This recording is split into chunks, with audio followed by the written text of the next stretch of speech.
This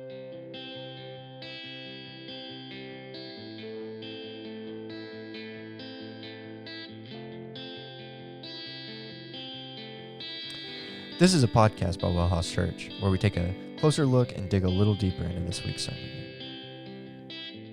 What's going on, Bible nerds?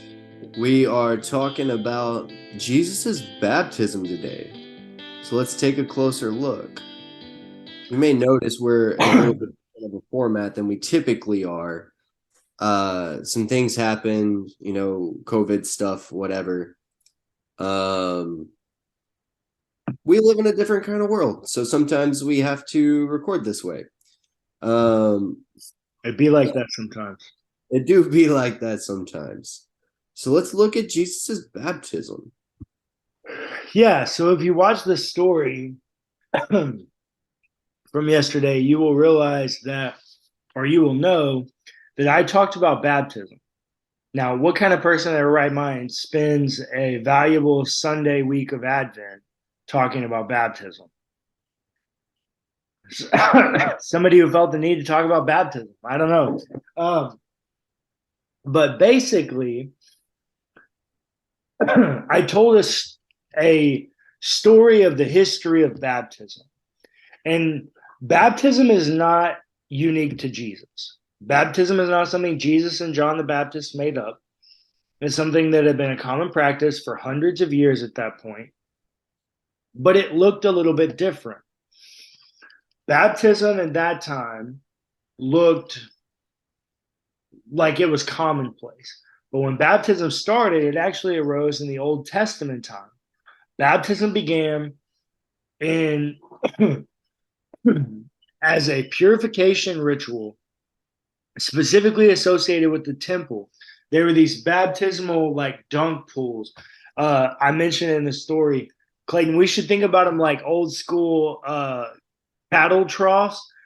You know where you used to work cows, and you take the cow and you funnel it through, and then you'd make it jump off into this vat of all this medicine, antibiotics, and all this stuff. You make it swim across and then get out. Yeah. You should kind of think about it like that.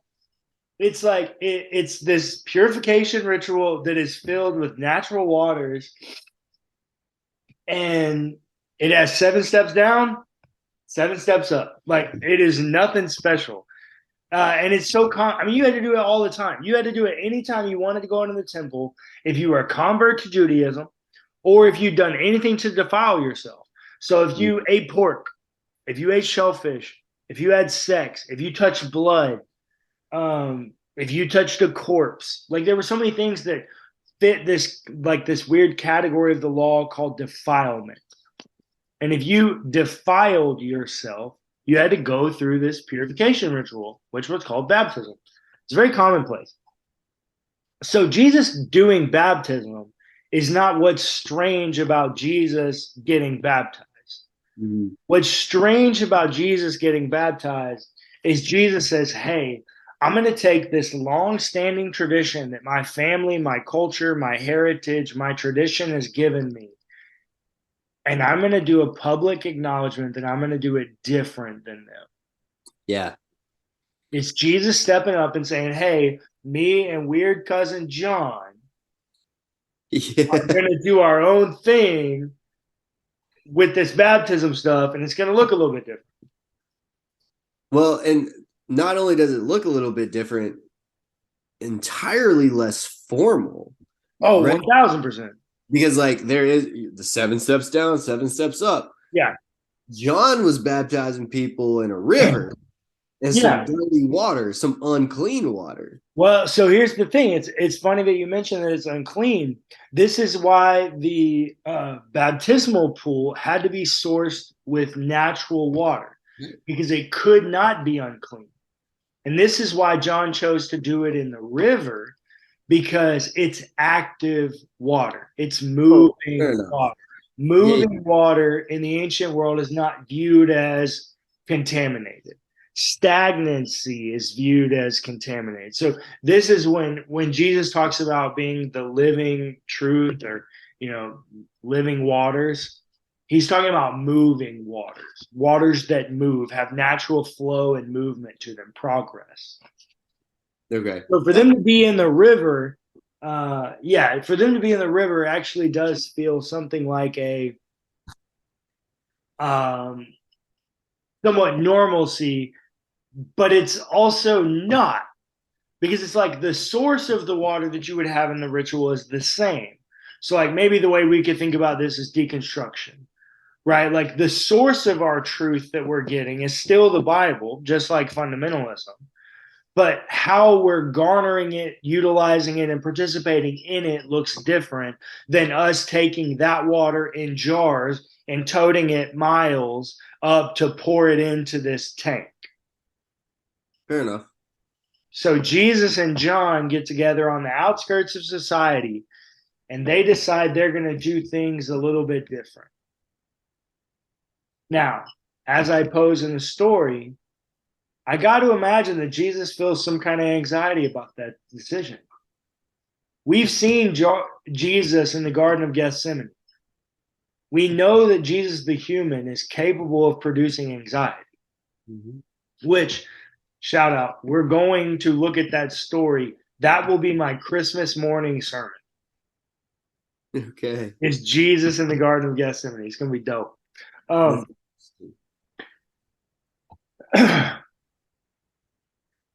We know that Jesus can have anxiety. I got to imagine that Jesus and weird cousin John, who dresses in strange clothing and eats honey and locusts and all this stuff, I got to imagine that them together going to this moment in the River Jordan with multiple eyes watching, right? Because if you look at the stories of Jesus' baptism, Matthew's gospel is the only one that gives you the kind of inclination that maybe there's nobody else there. But the rest of them give you the impression, at one point, I think it's either Mark or Luke. No, it must be Mark. But like, there are definitely other people there. Like the other people around hear the voice of God. This is definitely a high anxiety, high pressure, high stress situation for Jesus and John. This is about to be a public proclamation. Less so for John, I guess, because every day he's doing this. Like, this is his common practice, right? He's the one that comes around and starts doing baptism different. And Jesus just says, hey, I'm going to participate in this. I'm going to step in and I'm going to make this public proclamation and I'm going to do things a little bit different. And that public proclamation is this thing we call baptism. Now, the thing that's unique about it for Jesus is specifically that John the Baptist is doing it with a purpose other than entrance into the temple. Do you remember what his purpose is? I don't. For the forgiveness of sins. Oh, it started that early, huh? Oh, absolutely. John the Baptist is out offering a baptism for the forgiveness of sins. Interesting. Jesus carries that language as well. Yeah. I don't know why that missed my brain all these years. I didn't think that the baptism for the forgiveness of sins started until Peter. Nope. That's definitely a Jesus thing. That's definitely a John the Baptist thing. Interesting. So almost as if like not, well, so I guess if you eat pork, you become unclean. You're also not following the law, therefore you sin. And so like I can kind of see how like John's getting there in his language. Like we don't need the sacrifices and all this stuff. We can just do baptism. Exactly. Yeah. Well, and as clarification, there are parts of the law that you can commit violations against, which we call sin, that are not leading to defilement.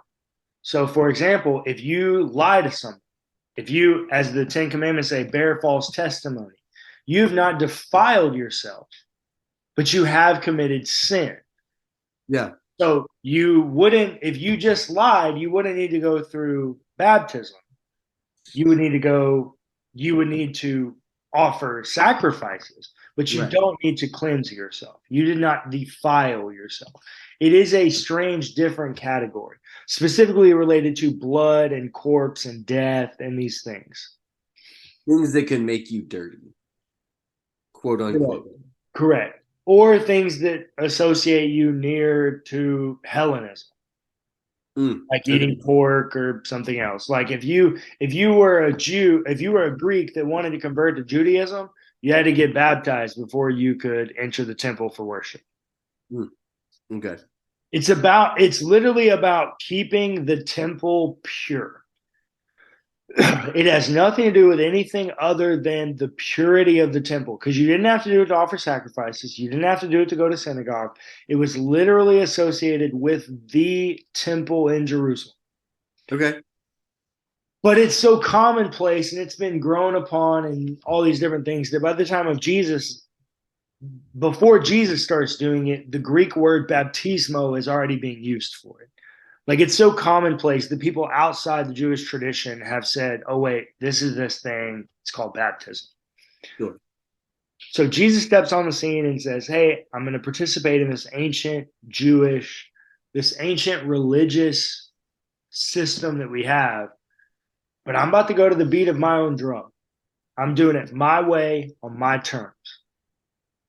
As evidenced by he gets baptized and then he goes away in preparation for ministry. He gets baptized and the Holy Spirit descends upon him like a dove. Every single story that tells us this story tells us that truth, that the Spirit of the Lord descended upon him like a dove and remained on him. And the voice of God said, this is my beloved Son in whom I am well pleased. If that's the case, then that is a moment inaugurating Jesus into ministry. It is a moment that says, hey, Jesus is about to do some really cool stuff. And there's some preparation that goes in that. And because of that, he goes away into the desert. The very first thing he does is goes away into the desert for 40 days to pray and rest.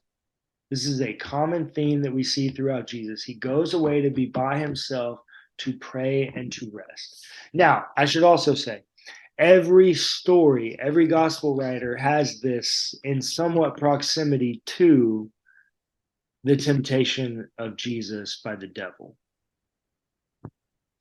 And I think there's some truth to be said to that when we have these big moments, we are at our most vulnerable to temptation. Very much so believe that, right?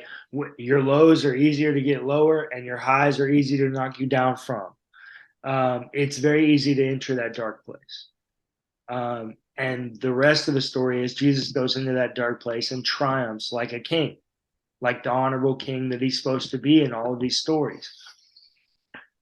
But the thing that I highlight in my story is that we should make it commonplace that it's okay to go and need your minute.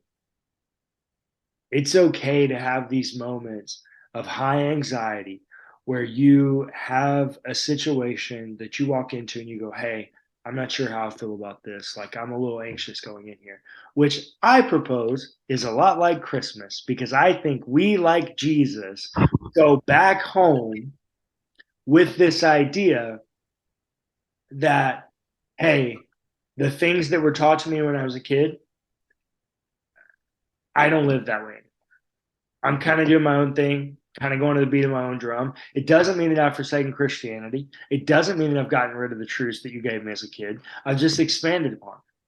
I've grown them and I'm expressing them in different ways. But lots of times that's not received. And I think Christmas is a place where that all gets brought together, because this holiday literally exists around Christianity and the expression thereof. Some people don't express Christianity the same way, right? Like I know lots of people that grew up Baptist and now live Episcopalian, or grew up Episcopalian and now live Free Church, or Catholic. Well, like even for me, like we grew up Baptist and still a part of a Baptist church. So like even in my own life, I practice Advent very differently than most Baptists do, like or Yeah. Baptist category does. Yeah. I most years do Advent candles. This year I've taken up to, but like just because I'm not going to be at home. Yeah.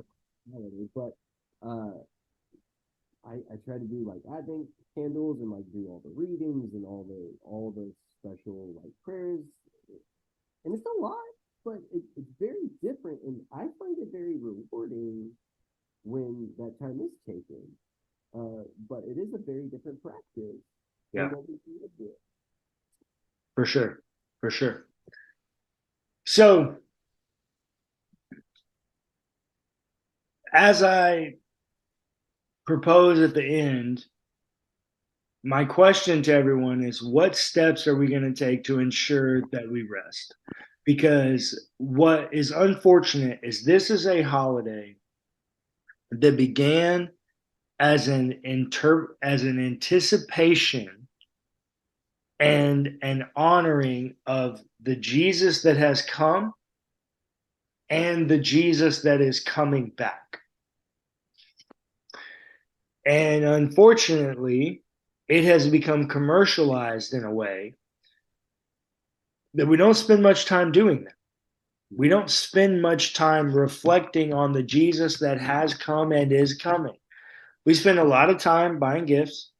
We spend a lot of time talking about Santa Claus. We spend a lot of time wrapping gifts and saying they're from Santa Claus.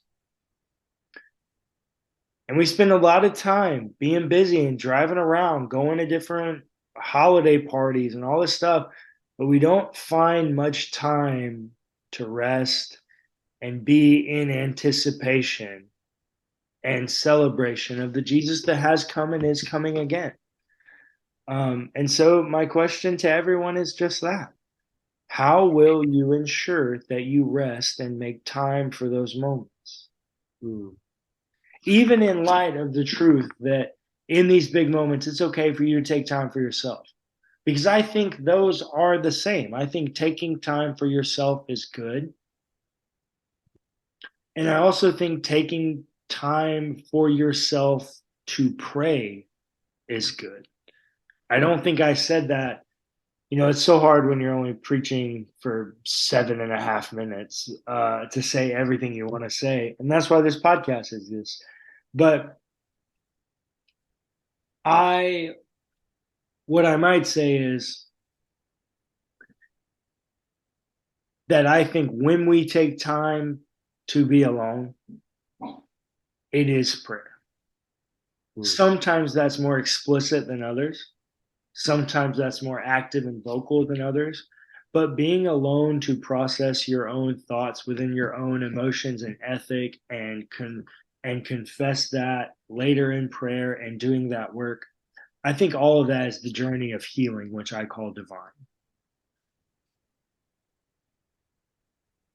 As such, we should admit ourselves time to go away, to be alone, to pray through the holiday season.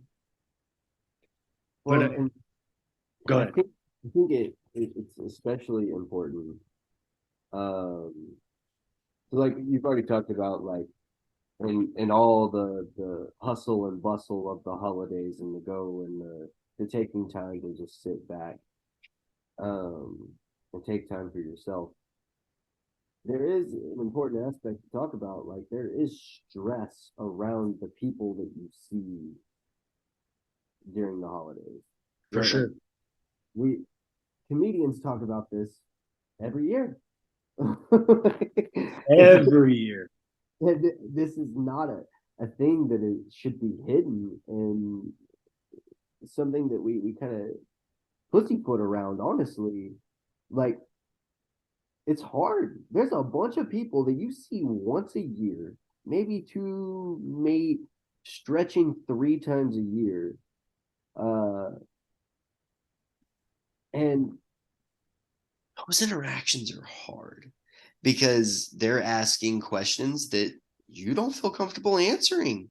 Yeah. Or maybe you're the person asking the uncomfortable questions. Yeah. And so, like, taking that time to be by yourself helps you ensure, and prayerful time helps you ensure that you're in the right mindset going into these conversations, to make sure that you're not the person asking those questions, that's being that intrusive person, and somebody who has no interest in your thoughts about their life.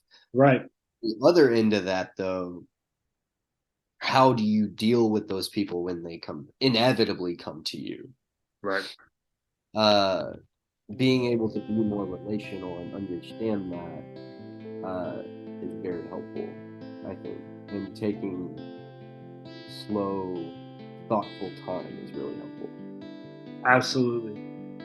And so perhaps we pose the same question. How will you ensure that you make time and space for yourself in this holiday season?